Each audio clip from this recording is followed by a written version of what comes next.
All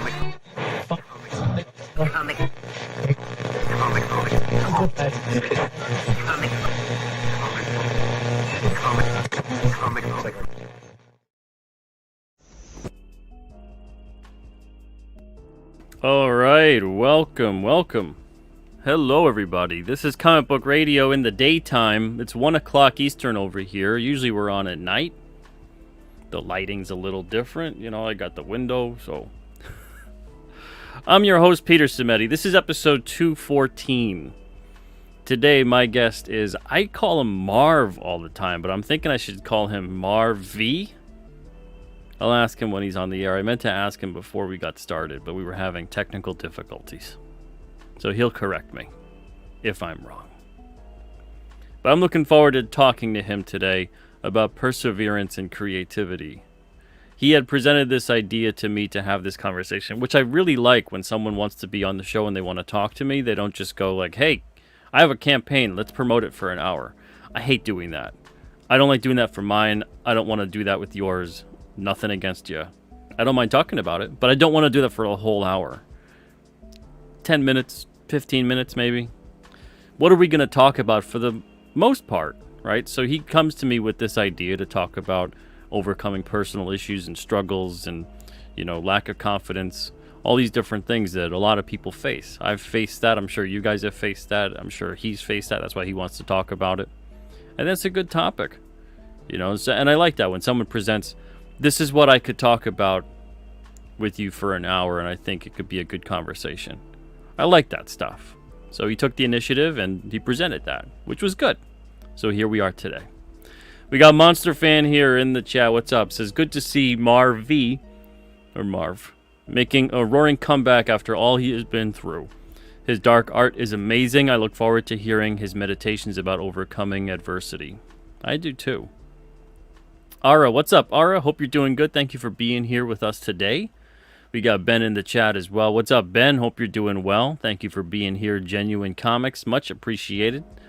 And we got Comics for Life here as well. What's up, Comics for Life? You always got good questions. You always have your finger on the pulse of the things to ask. Sometimes asking many of the same questions I plan on asking. Sometimes not. Sometimes you throw in a really good one that I didn't even think about asking. So thank you for being here.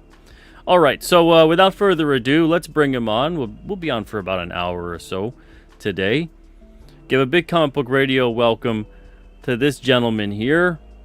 Coming on the show today, a round of applause for, is it Mar or MarV or MarV? Well, it all started as MarV because I love Marv Wolfman. Okay. And but one day when I met Randy Zimmerman and the guys, he came out saying that my name is MarV because the capital V over there. So yeah, my name is Mario Vasconcelos, so that's why I put Mario M-A-R and then my last name Vasconcelos, the capital V. But okay. Randy came with that idea, and yes, sounds better than Marv and different. So MarV. Yeah. All right. My apologies, man. No, please. So I'm looking forward to talking to you today about this. Why is this a topic that is near and dear to you? Why did you want to bring this up and have a conversation today about this? Well, first of all, because nobody talks about it, and we always listen to people talking about supplies and how to make comics and how to publish comics and the struggles in the industry to overcome those issues, you know, the marketing and everything else. But unfortunately, we don't talk as much as we should, in my opinion, about ourselves. Not to talk about our lives per se, but to give some, let's say, some guidance to people who don't know, what are a little bit lost, because I was lost for a long time, and these past few months for me have been really hard because of my injuries and on my right arm, because my job is in the factory sanding all day, and I love comics and drawing since I was a little kid, and not being able to draw for me has been a major pain in the ass, and I just my mind just went elsewhere. That happened to me before, but not for 8 What had months. happened to you? Well, as I was saying, my job is sanding all day, furnitures and whatnot, with machines, heavy machinery, and by hand too, with the sandpaper, when it's a meticulous job. So doing that for 8 hours a day, it's been very hard in my wrists, elbow, and shoulder. So now I have calcifications. I don't know if how you say that in English, No, yeah, that's correct. in Yeah. the tendons, and I have liquid in my shoulder and in my elbow, and that caused me not to be able to make a straight line. I can be now okay, but if I not now. Now I'm way better. I'm back on drawing. Good, good. But a few weeks ago, I was already uh, I wasn't able to make a straight line. I was picking up a pen, trying to make a line, and it wasn't. It was very shaky. Wow. Well, what had happened? Was it just a recovery time thing? What was? Did you get surgery? What had happened No to for surgery. I your want to avoid recovery? surgery because every time I see someone who, every time I talk to someone that had surgery, the problem is that having surgery is fine if you change your ways of working. If you change your job, if I just stop sending all day and do, I don't know, I go to a gas station. Yeah, working in a gas station is okay because I'm not forcing as much my wrist and my elbow in my shoulder. So unfortunately, in my area is an industrial area where I live in here in Portugal. And yes, you were right yesterday when you were talking about me. Yeah,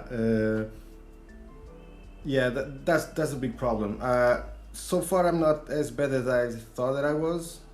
My doctor said that I don't need surgery right now, but eventually, in a year or two, I might be doing that. But I don't want to because it's pointless to make that decision and then go back doing the same thing. Yeah. But the thing is that I recovered a little bit because the colleague that I'm working with had a surgery on his left knee, so I was able to jump from the sanding section to the paint section. So I was able to be helping the guys painting. So I wasn't sanding as much as I used to. Instead of Okay. 8 hours, I was maybe 3, 4, 5 hours. So that led to my let's say temporary recovery. But let's see how this works now. Wow, man. Well, yeah, you know, I try to have these kinds of conversations too on the channel, which is why I'm open to absolutely talking about this stuff with you today, because there's always stuff that people are going through. There's always things that we're trying to overcome that have nothing to do with being creative or coming up with an idea or doing whatever. There's a million things that contribute to what sometimes I think people maybe just view as like their shortcomings creatively.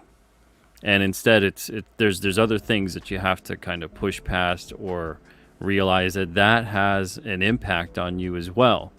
You know, like I've talked about this before. It's kind of similar to what you're talking about, but not really. But in terms of like if you're constantly in a negative state of mind, if you're constantly dealing with something emotionally, if you're constantly, you know, elsewhere because you've got problems, you've got things to worry about, you've got responsibilities, you've got things that are taking away your time, your attention, your emotion, it's going to be difficult for you to be creative.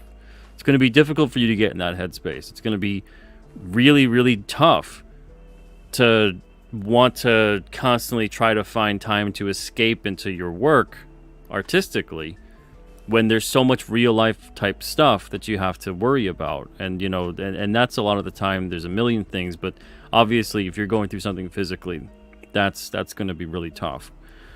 So for you, how long would you say that you've been in the line of work that you've been that's been taking this toll on you physically that is now starting to alleviate? Almost 8 years Okay. doing this. Yeah, and the first time it was I wasn't let's say prepared for the job because it was in another factory. I jumped from factory to factory. This is the third one doing the same thing. Because the first one, when it ended the contract, they kicked me out and put another guy. That's how it works here in factories. You just work for 1 year and then they call someone else. Doesn't matter if you're good or not. They just want the labor done. So the first time it was very hard because I wasn't able to move my arm for a couple of days, and then I had to go back and continue because there's nothing here than factories. So I've been doing this for 8 years on and off because I had to change work and adapt again and not be able to go fully on the sanding. But each time that I changed, these 3 times that I've changed, I had to go through a test. So not too hard, but now that I know what I'm doing, it's constantly doing that same job. But yeah, for 8 years, 7-8 years. And how long have you been pursuing doing stuff with comics and art?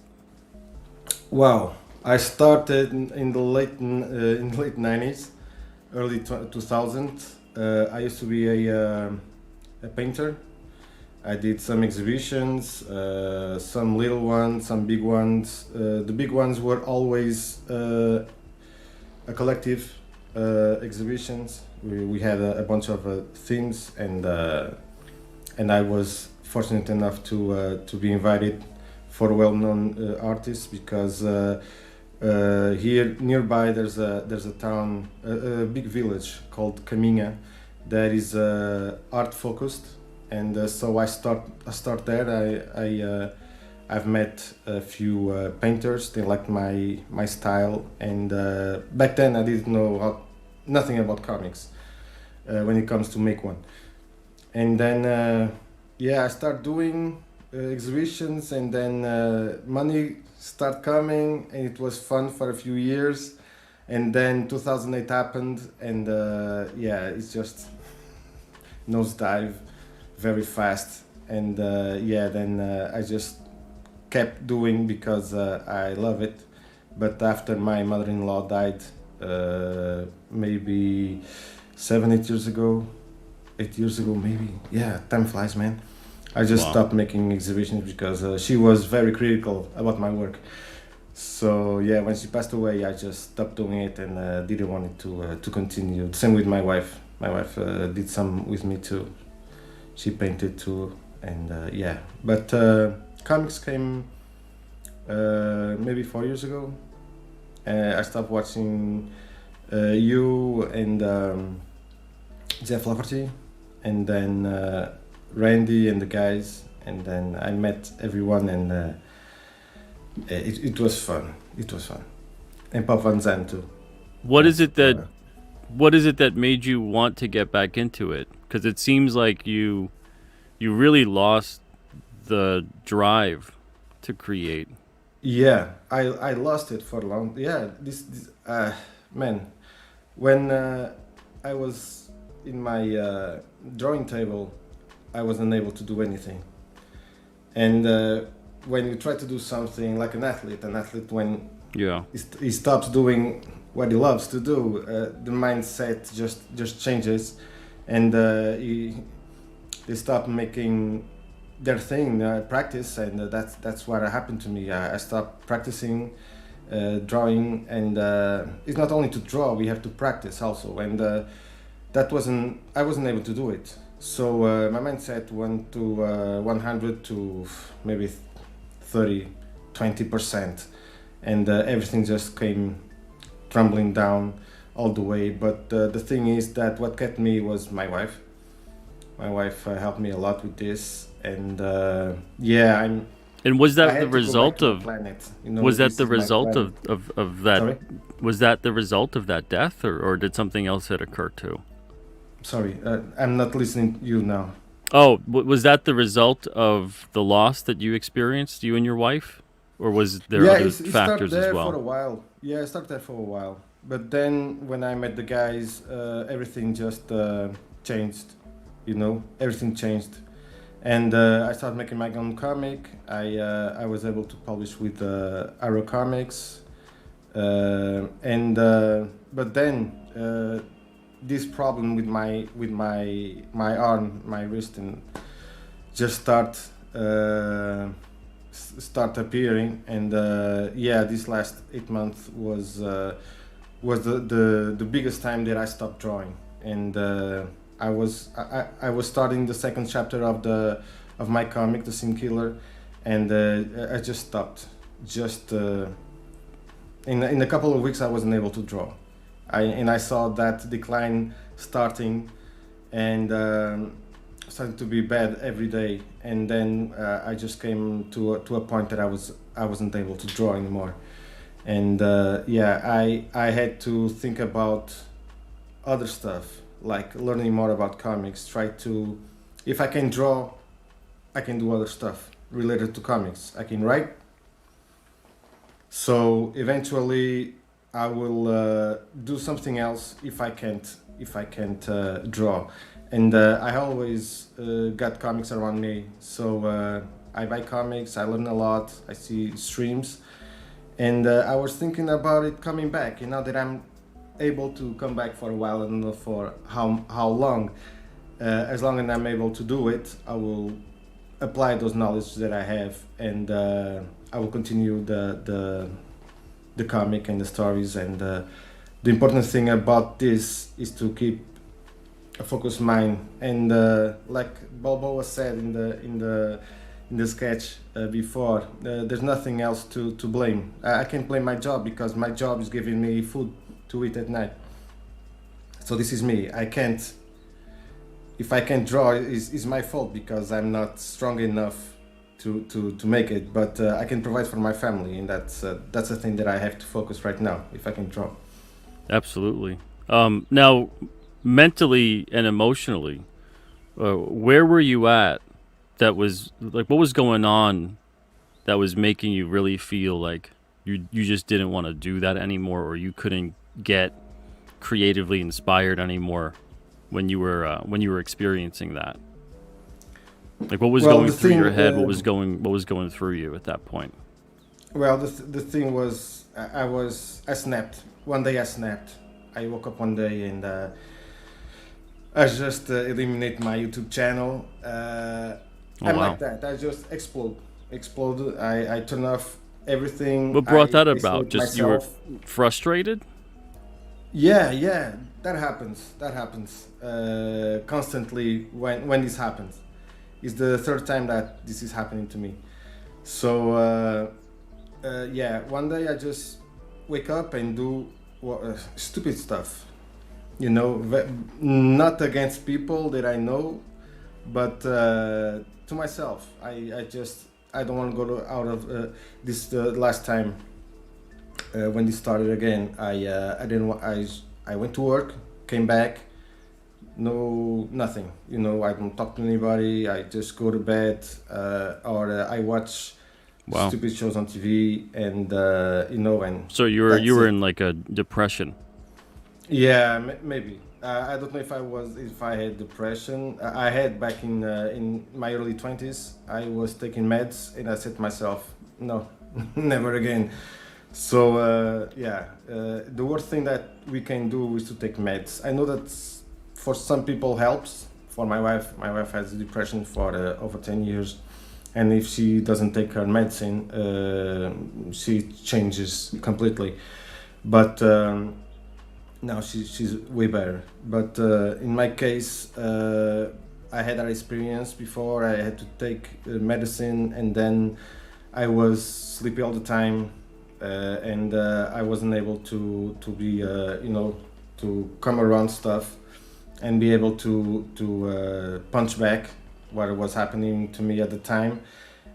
So I had to take just to end the medication and be able to face the life. So that's what I did last time too. So I was, for a few days, maybe a couple of weeks, I was always going to bed, and I got fat. I had a bunch of pounds right now, and I'll try to cut weight also now, but that happened because I wasn't. I just wanted to go to bed. Weekends in bed. Every time that I got home from work, in bed. Flash is my dog. I used to go out with him. I just stopped doing that. But every time this happens, my brain changes also. If I go bad, if I go from good to bad, I always come back from night to day, because one day I just woke up and I said, okay, stop this shit, let's go back and try to do something. And reading comics and watching videos about everything related to comics and movies. And did it just happen like that though, that all of a sudden you just were like, yeah, what the hell am I doing, what is going on here? Yeah, every time that let's say that today my arm hurts a lot and I can draw, tomorrow I'm just in a bad place for a couple of days, a few days, a couple of weeks, I'm just down.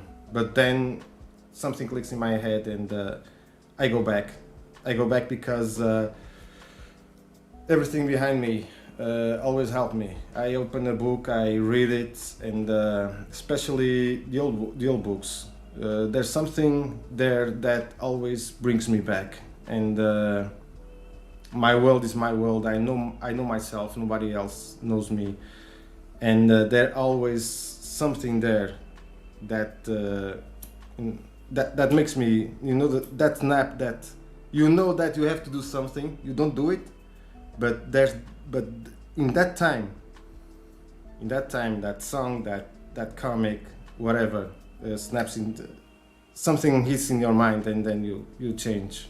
At least with me, it's like that. Have you managed to figure out, for you at least, in a way that certain things that'll snap you out of it, certain things that'll get you back on track again and get you inspired?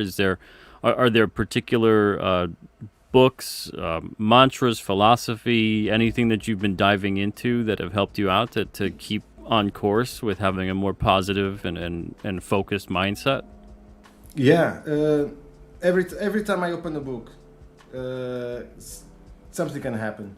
A new style, a new way to see storytelling, and with this thing that happens to me sometimes, that I snap and I go dark for a while.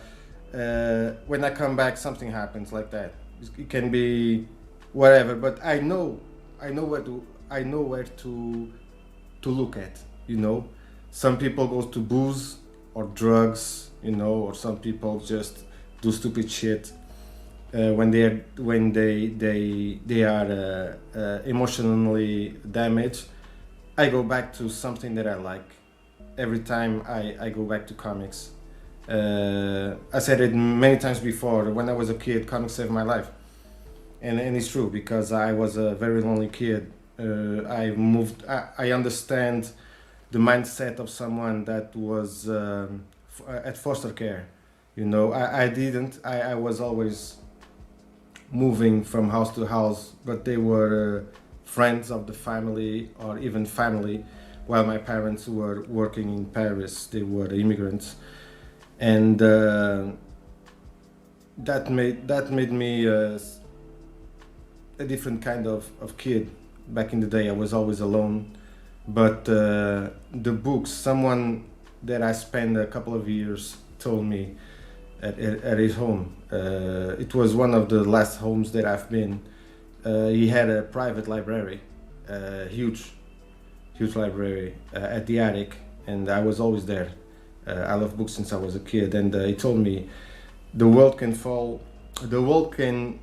treat you, not treat you right or not treat you well, but you'll find a good friend in the book.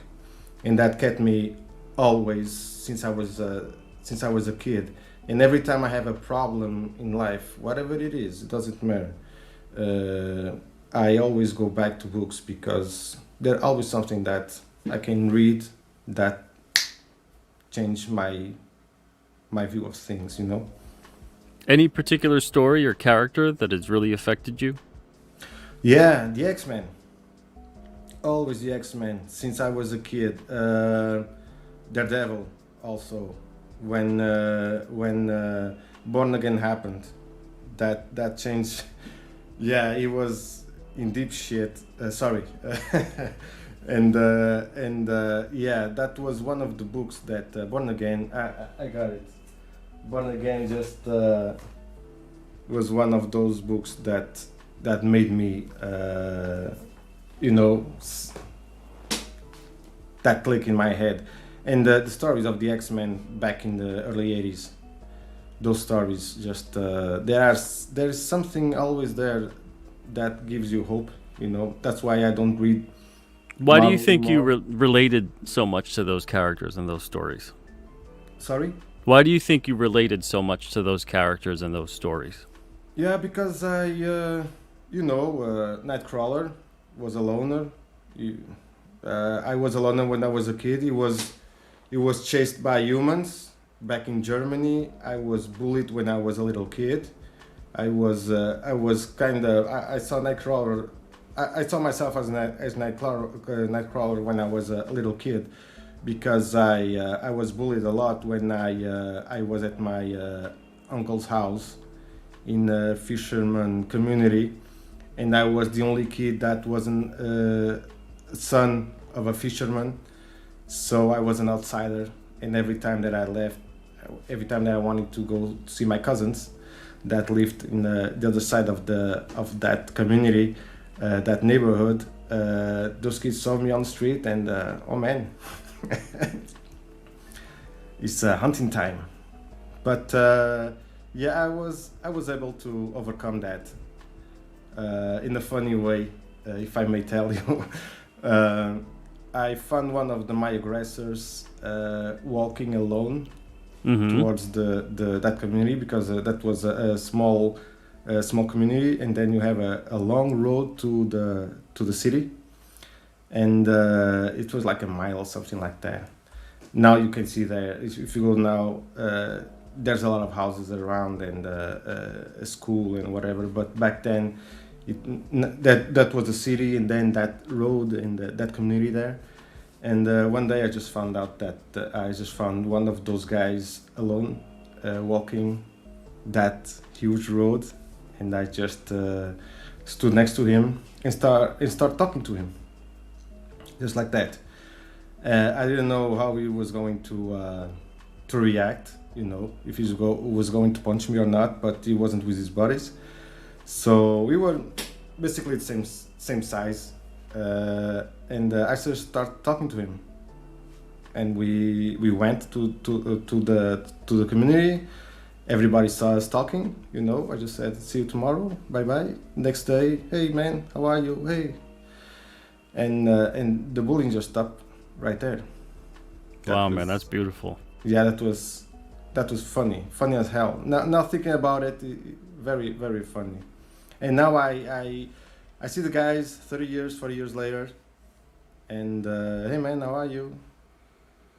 Yeah. That Well, there's something about people when they have to feel like they need to impress the group, you know? But when you get them Yeah, I alone, think he was a good more guy. times than I not, met yeah, him after, and the other guys was cool guys too. But I don't know why they did that to me. I never asked them that, but I knew that I was an outsider. yeah. It's So probably that's some that's kind the of thing learned about. behavior from their parents and No, I so on never. and so on. And Yeah, I don't know, but but it yeah, was. it usually is that kind of a thing. But yeah, especially kids, you know, when they're then alone, separated from the group, when they don't have to impress someone anymore, because they're just as afraid of getting picked on, if not more so. And then all of a sudden you realize, like, oh, not so bad, you know. I And was then very lucky to find that guy. I was yeah, very lucky, because if I didn't find him, the bullying was continuing, and I stayed there for almost a year, and it was going to be bad if I didn't find that guy alone, and have the and I didn't said anything mean to him. I didn't punch him or whatever. I didn't want any yeah. revenge. I How just old were you? wanted to, be smart a little bit, right? Yeah, And I found out that he was a good guy. And How old were you at the time when you did that? man, I was a little kid. That those things just stick in your head, you know. I was maybe 8 years old, 7, 8, something around, yeah, that age. Wow, man. Yeah, That's but what do you attribute that to? How you handled that situation? Because some people might have been like, "Oh, hey, here's that guy who picks on me. I'm either gonna take off and go the other way or whatever," or they would, go up and maybe do like a sucker punch, maybe punch him or hit him or whatever, and then like take off running. What was yeah, it? What do you attribute to that you actually approached it in an unbelievably mature and kind way? I don't know. Honestly, I could go and say something philosophical or whatever, but I don't know. Maybe now thinking about it, maybe if I did something, they would come after me, the pack. You know, if I did something, I never. I'm gonna be 50 years old in December, and I never had a fight. I never punched anybody. I never was involved I was involved in a fight, yes, but I didn't fought, you know. But yeah, I never had to be a tough kid, you know. I always wanted to do my own thing, stay in my corner, and I never was in a position that I had to really fight someone, because when you're against 7 or 8 guys, that's not a fight. Oh yeah, You know? yeah, no. So yeah, I was punched a lot, but I didn't have a fair fight to protect myself. But I don't know, man. That was, I don't know. Thinking right now, I really don't know what came to my mind. I didn't thought about anything. Then, there's a guy. Yeah. Let's see what happens if I talk to him. Maybe that was my mindset at the time. I don't know. I think the craziest thing because I got into a bunch of fights when I was a kid. I was always getting picked on, and I didn't want to take it from people. So I think the most I fought was like 3 people, but I mostly really just fought the one out of the 3-person group, and I just went full tilt, crazy flailing on them, and I think it scared the other 2. So I got lucky. I didn't have that chance. I don't know how. I don't know. I don't even know how to fight. I don't know how to position. I don't know how to be a tough guy. Whatever, you know. Maybe someone enters in my house and wants to hurt my family. Yeah, okay, I don't know. I'll go berserk, you know. But no, I don't know how to react to those kind of things. I never had the chance to really, focus on that, because I always was a lonely kid, and always surrounded by books. So every time I was getting out of school, I was going straight home, whatever home was, at the time, and be surrounded with, books. Man, well, it seems like your mindset really was being shaped as much as possible, even when you were a kid, in terms of how you were going to deal with overcoming adversity. When it comes to the stuff that you've dealt with recently, what have you been doing specifically to either not, because you can't avoid necessarily what you're going to be doing physically, but mentally and emotionally, what have you been doing? Have you been doing anything to make sure that you don't go down that same kind of dark path again, or get too frustrated with yourself, or give up on the things you want to do and want to create? Have you been doing anything? Or basically it's just opening books and basically be around books. That's the only thing that kept me. And I said to my wife several times, I'm gonna give up now, because this is taking too long. This is taking too long. I'm gonna end everything. I say that many times to my wife, but the love for comics and love for creation is always there. The flame is always burning, and when it's not a flame, and it's not a little flame. Then so it's something you have to do. Yeah, yeah, I need to do it. If it's not drawing, it's something related to, you know, I have 3 stories done, but I haven't been able to draw them. So the Sin Killer is on standby because obvious reasons. The Witch is a story that I wrote when I had my second stroke. I was in the hospital and I in 2019, and I wrote that in a weekend, and yeah, I have a couple of other stories that I want to do it. I want to do if I can, but I always keep my mind occupied when even when I'm working. I'm sending, and it's like autopilot. You know what you're doing, and your mind can go elsewhere. So I'm always trying to, add something new to the stories that I'm writing right now, and that gives me, if I can, yeah, that's what I said before. If I can't draw, at least I can do something creative with my mind, and then apply that in the stories that I'm making.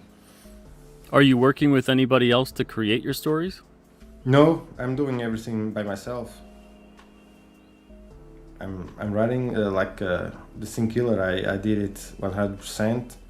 Did you ever Writing- did you ever consider maybe doing that, and that would kind of help you with, or do you have to go into it and make the art yourself? Well, the thing is, when I did the Sin Killer, Randy Zimmerman, Mike, and they helped me with the spelling, because I did very a lot of mistakes, and then they and Raven too did the same. They helped me with the English part, and Randy also, especially on this last chapter that I did, he gave me some great advices about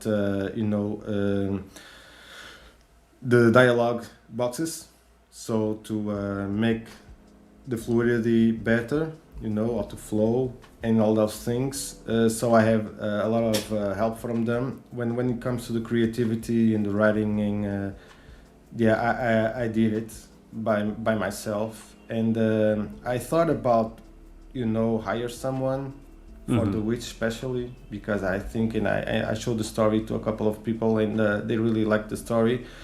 But unfortunately, I had surgery on my jaw.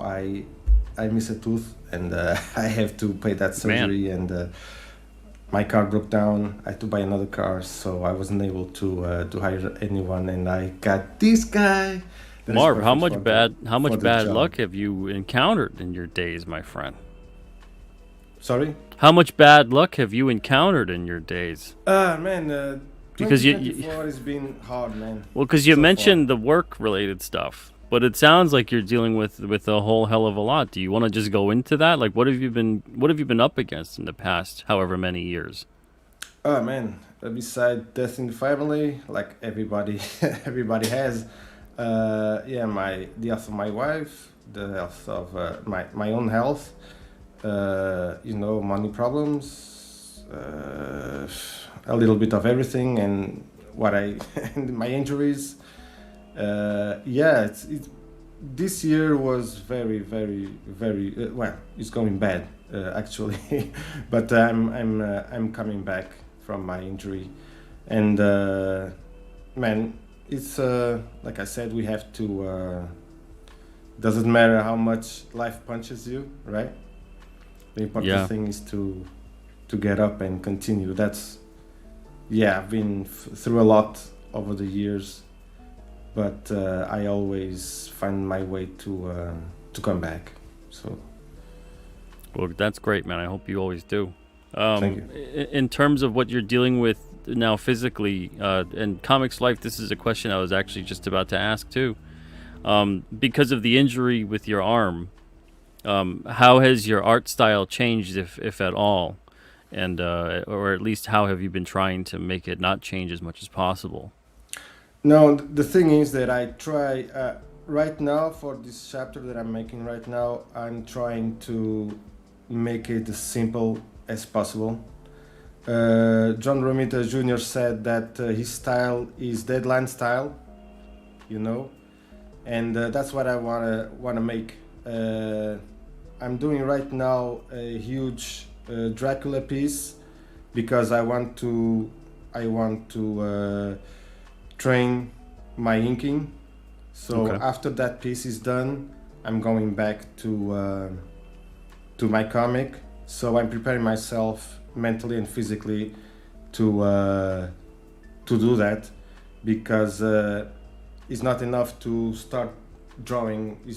I have to be prepared again to do that because the other times that happened, it took me a couple of months to be able to draw basically, and digitally and traditionally they are very different when it comes to accuracy, to skills, because I'm way faster digitally, you know, Mm. but you can always digitally make straight lines or whatever because the program allows you to do that, But I miss traditional so much, and I want to go back to traditional, and I want to do it the faster way I can and the simplest way I can. So I'm studying other styles and see how people does their thing when they are with deadlines or when they are Okay. injured. Like focusing on speed Yeah, and trusting your and try instincts. to be as simple as possible, try to break lines because I used to do very meticulous drawings because I grew up with European and American comics, and I didn't expand my knowledge in other things, And now I'm watching other artists making comics in a way that I didn't know, so I'm learning a lot so that I can, try to manage Yeah. make another style and be faster Well, than I used to. and that's a great point. You mentioned about your ability to draw a straight line has really been hindered, but at the same time, and you probably have you really considered maybe leaning into this kind of style where maybe who cares if the lines are a little wiggly or Yeah, I thought it, but my mindset is not there yet. You okay. know, You haven't my come to mindset is accept that not there fully. You're yet. trying to still get it to look a certain way. Yeah, and that's my biggest problem is to unlock that thing.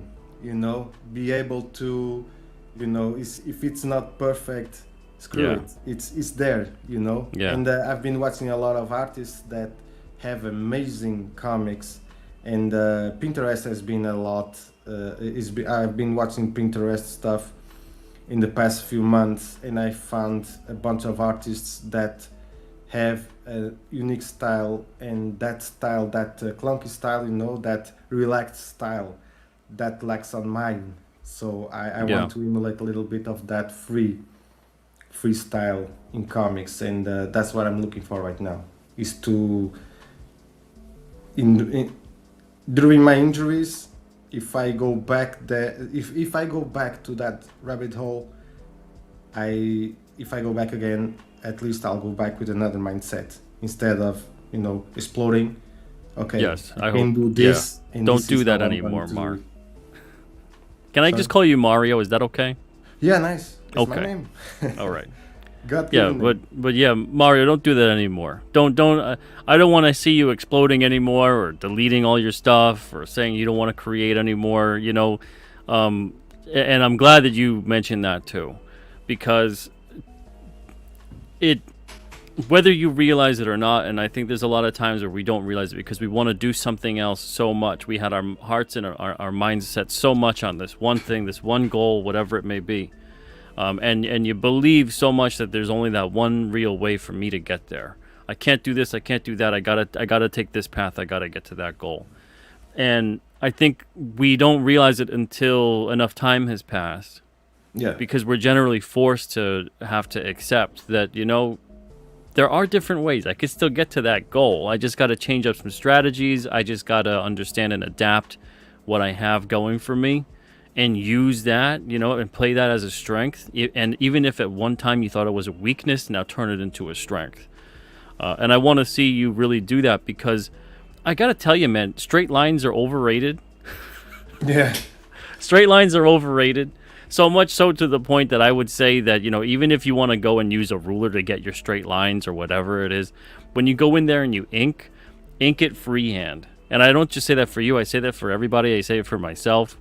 Unless you're trying to get something really super perfect, that's usually like a circle or something. But even then, a lot of the time, for what you're doing, unless it's supposed to be some kind of actual graphical shape, if you go in there and you freehand it to the best of your ability, it's going to have more life and energy and movement to it. And I think if anything, it's kind of like the universe telling you, look, maybe you thought you had to do it this way to make it work, but you could be something really special and unique if you embrace this other thing that's coming along, that's put you in an unfortunate situation, but you're turning it into a positive. And I think you can make something really special and something that looks like, wow, I don't think a lot of people are making something like that. And as long as you're keeping your artistic integrity in terms of how you're creating, your eye as an artist, your vision, that stuff, you can be physically hindered with maybe your rendering capability, but there's a lot more to an artist than just their ability to make some pretty lines. If you don't know how to put together composition, if you don't know how to have like the flow of story and especially narrative, if you don't know how to put that stuff together, you can make the prettiest lines the world's ever seen, but if they're not all coming together to form something interesting, no one's really gonna care to look at it. Yeah. So I've seen your stuff. You've got a good eye for composition. So I never want to hear you say that you blew up and you quit and you did this again. Stick with it, and please, man, because the world needs people like you. The world needs everybody out there that has even an inkling of artistic passion, creativity. The world needs that. The world does not need, and you don't need it personally. You don't need to shut down and not do the things that you love. Yeah. Always pursue that. Don't beat yourself up about it. Don't talk yourself out of it. I know sometimes it's tougher than not. But when you get really upset, when you get frustrated, I'm going to tell you this. Create more. Create more. Even if all you do is you decide, like, man, I wish I could just draw a straight line. Draw many straight lines. Just keep drawing lines all over the damn page and let your mind wander and just keep getting your frustration out by drawing something. And that's good advice. It's seriously, just lean into it, and don't, whatever you do, don't put the pencil down, don't put the brush down, whatever it might be. If that's what you love, if that's what means something to you, if that's who you are, don't ever give up on that, man. Yeah. Don't. The problem is that hurts. Drawing hurts, and then it comes a time when you just say screw it. But there's other things to do. There's other things like writing and get knowledge. So there's always a path. If I go back to drawing, the path that I took in knowledge and in inspiration, that will be reflected in what I'm going to do next. So good. Yeah, I think the hard times we spend so many times in a dark place that when we see the light again, we have another goal, another kind of energy inside us that make us go forward. That's my view on things. Yeah, well, when you're stuck in the darkness for so long, to get metaphorical with it, if you're completely enveloped in darkness all the time, the little pinhole of light at first is going to be blinding, and it's going to be uncomfortable, and it's going to hurt, and you're going to squint, and you don't want to look at it. You want to look away. You want to stay in the darkness. But you have to make sure you keep going towards that squint. Get towards the light. Take that little pinhole, open it up, make it brighter, get used to the light, and then stay in the light. Get the hell out of the darkness. Because there's nothing good that's going to come from staying in that darkness. And I speak from personal experience with that as well. So, seriously, embrace your creativity. Lean into it. Use it even as like an outlet cathartically. If you're in a dark place, Make a dark drawing. Get your stuff out there. Take it out of you and put it on the page. And you're going to find that that is maybe even going to be some of where your best work comes from. Yeah. Absolutely. Thank you. Yeah, so keep it up, man. But yeah, everybody in the chat, thank you guys so much for being here too. Before we wrap things up, we got a couple more minutes left.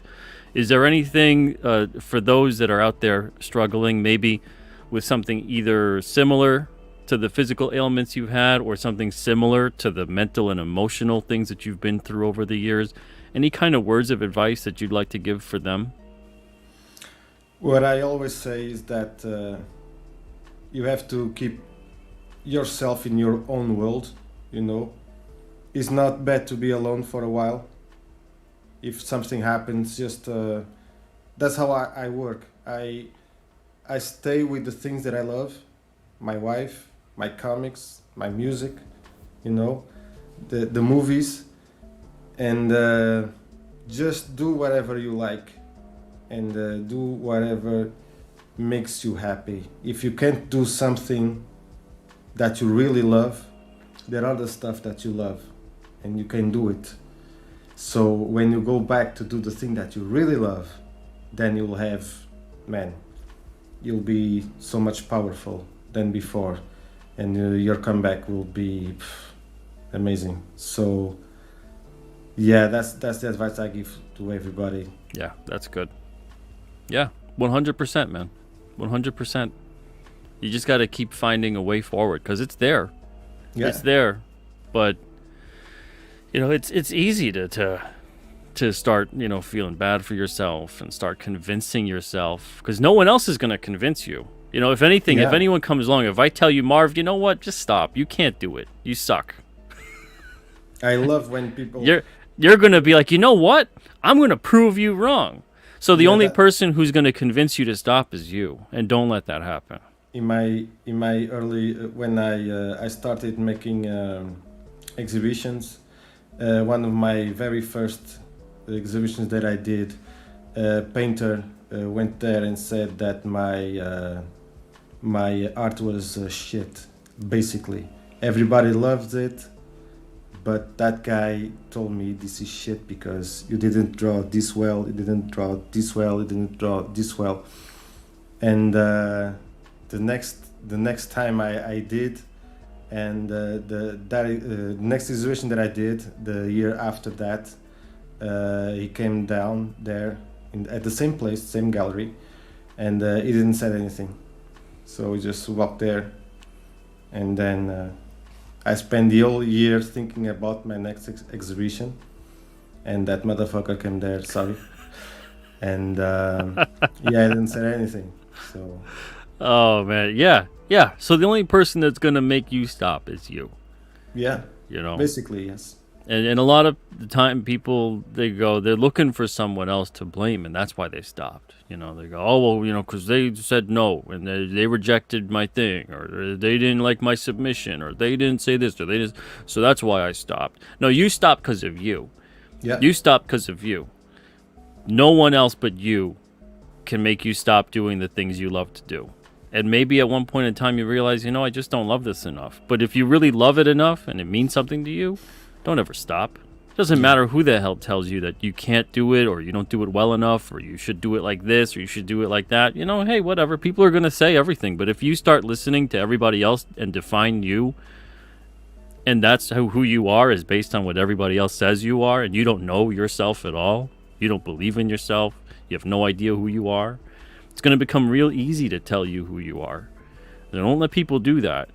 And it's great that kind of advice that you're giving, I think, is so important because that really is a big, big thing that a lot of people are dealing with, especially creatively, because you're always feeling like, you know, well, this is me out there. And if someone doesn't like it or it's not for them or they insult it or this or that, like they're insulting me. And it's difficult for us sometimes to remove ourselves a little bit to realize that, look, yeah, that's a part of you, but that person's not necessarily trying to tear you down personally. You know, and you really have to take a step back from that and know who you are. And there's always moments where you can learn. You can even if someone, like you said, the person that goes in there and they say, this is all this, and this is bad. You know, there's always something you could look at and go, maybe they have a point. I'll take a look and see. Can I work on that? Can I do this? Can I do that? You know? And then sometimes maybe there isn't. Maybe they're just jealous. Maybe there's whatever. But if what they say rings true to you and you already kind of knew, like, yeah, you know, I do need to work on that kind of aspect. Like, let's say you can't draw a car. Someone comes along and tells you, you know, your car drawings suck. Like, you can't draw a car. You know, if you're honest with yourself, you realize, like, yeah, well, you know, they're kind of right. I got to work on that. But if you go and you're like, no, I've been very objective and critical of my own work. I know how to draw a car. This person's coming along and they're tearing it down to tear it down. Let them say whatever they're going to say. You know, because chances are they're also working out whatever the heck else they got to work on too, because they're not perfect and they're trying to overcome something else that we have no idea about. But don't let other people define you. And I think we live in a day and age where a lot of people do that. They let others completely define them. Instead of saying, like, yeah, you could say whatever you want about me. You know, you're not living my life. You're not me. And I'm not you. So you go live your life. I'll go live mine and let it be. I get better every time someone says bad things about my work. Because I always go back and do it better. So good. Let it fuel you. Yeah. Yeah. Good stuff. All right, Mario, seriously, it's been a great talk. I'm glad we got a chance to catch up. I'm glad I'm hearing you in a much better space at this point in time. Do your absolute best to never get back into that dark space again. And if you do, talk to me about it. All right? Promise me. Okay. Okay? I will, Peter. Talk to me about it. Come to me and let's talk about it. Because I know what that's like. And I'm sure many people do know what it's like too. But don't give up. Keep it up. No. All right, man. Thank you. Very good. All right, everybody in the chat, thank you guys so much for being here today too. If anybody's going through anything at all, please, we can commiserate. Everyone out there is going through something. Everyone is struggling with something. Even if it looks like a person that you see out there, it looks like they have the greatest life. Everything is going perfect for them. They've never had a care in the world. I guarantee you, there's been moments where they have sunk really low and bad things have happened to them, and they have tried to find a way, or are still trying to find a way, to dig out of that. Everyone's going through something. Everyone. Yes. All right. Pop Culture, thank you so much. Yan Jiao, thank you. Comics for Life, thank you as well. ODF, thank you. Appreciate you being here. Rachel, thank you as well. Ben, thank you. Spicer, thank you. Everybody in the chat, thank you. And Mario, seriously, my deepest thanks to you, my friend. Thank you so much for reaching out to want to talk about this stuff today. It is very important, and I'm glad we had this conversation. Yeah, me too, man. Thank you, everybody, for being here. Absolutely. All right, guys, I'll see you soon. I'll be back tomorrow night is an open mic Friday. It's the last Friday. Can you believe it? Last Friday of the month already. So if anybody wants to pop in tomorrow, it'll be starting at 9 o'clock Eastern, not 9:30, 9 o'clock Eastern. And if anybody wants to pop in, talk about their project for 5 minutes or so, please feel free to stop by. I know it's late by you at that point in time, but if you wanted to stop in, you've done it once or twice before. But you don't worry about it. You don't need to. Maybe June I'll do one in midday. This way we can get some people that are, over in Europe that could stop by without it being 2 or 3 in the morning. But if anybody wants to stop by, feel free. Tomorrow night, 9 o'clock Eastern. If you got a comic-related project, you get 5 minutes to talk about it, share it, and I'm looking forward to doing that again tomorrow night. So everybody, I'll see you guys then. Until then, everybody, have a wonderful day, a wonderful night, and an even better tomorrow. I'll see you guys soon. All the best. Take care, everybody.